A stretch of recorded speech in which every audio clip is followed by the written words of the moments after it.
السلام عليكم ورحمة الله وبركاته. وأنا سلام أصحابتي السود هذا ما أنتو حنينا مقالة هذه حسابا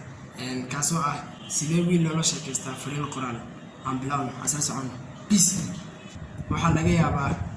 إن مقال كان وكحنا جيو ويل البدن لكن قبله وواحد بهني هاي ما أنتو حاربا إن أكيرها الله أفر فريمات أو أن في عينين أو أي ويل شقار يكوسو دران أذيك waxaan ku sheegi doonaa adigan gabar ahaan waxaad jawaab ugu dhigi lahayd fariinta koowaad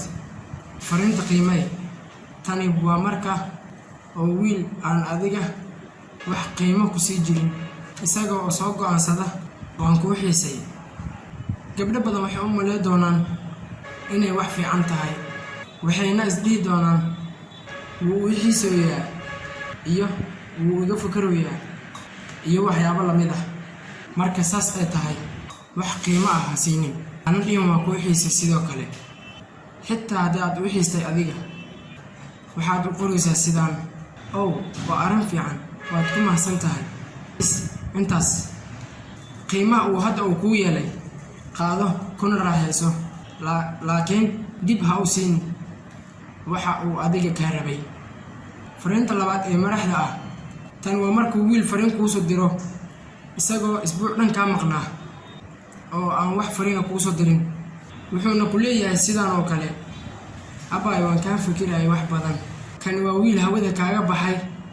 waqti kadibna go'aansaday inuu sheekadiina kontrolo laakiin adiga ayaa laga rabaa inaad kontrolshid marka sidaan ayaad u qoraysaa isagana saas miya haybo waxaad tustay inaad saa'id isku kalsoon tahay isaga way dhibi doontaa laakiin adiga ayaa la wareegaya xukunka dareemihiisa waqti kooban fariinta saddexaad waa fariinta madadaali waa marka uu wiilku ugu soo salaamo sida hay oo aysan waxyaabo la socon wiilka kaliya oo fariintan kaliya ku soo qora waa wiil meel kale ku soo caajisay laba mid sameey kow haba furinba iska inkir fariintiisa labo haddii aad diidayso inuu ka xanaaqo wax la mid ah u dir sida haddii wax kale kuu soo qori waayo haba la hadlinba wiilkaasi fariinta xigta waa fariinta balanka baxa ah waa marka aad wax ku balanteen inaad sheekaysataan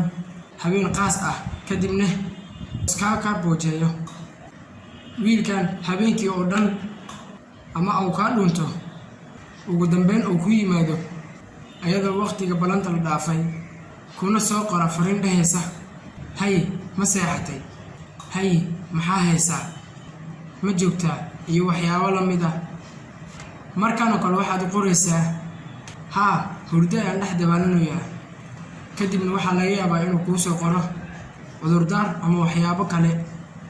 u qor waxaan filayaa waqtiga balanta in la dhaafay hadda waa waqtiga hurdada habeen wanaagsan fariintaas wax badan ayay u sheegi doontaa isaga tookad xigta waqtiga balanta ayuu ilaali doonaa I hope inaad muuqaalkan ka heshay inuu gabdho badan caawin doono iyo wiilalba xitaa haddaad ka heshay laaksi waad ku mahadsantahay daawashada muuqaalka daawata insha allah dhammaantiin waxaan rajeynayaa tan iyo kulantan bixisay waxaan leeyahay bye bye.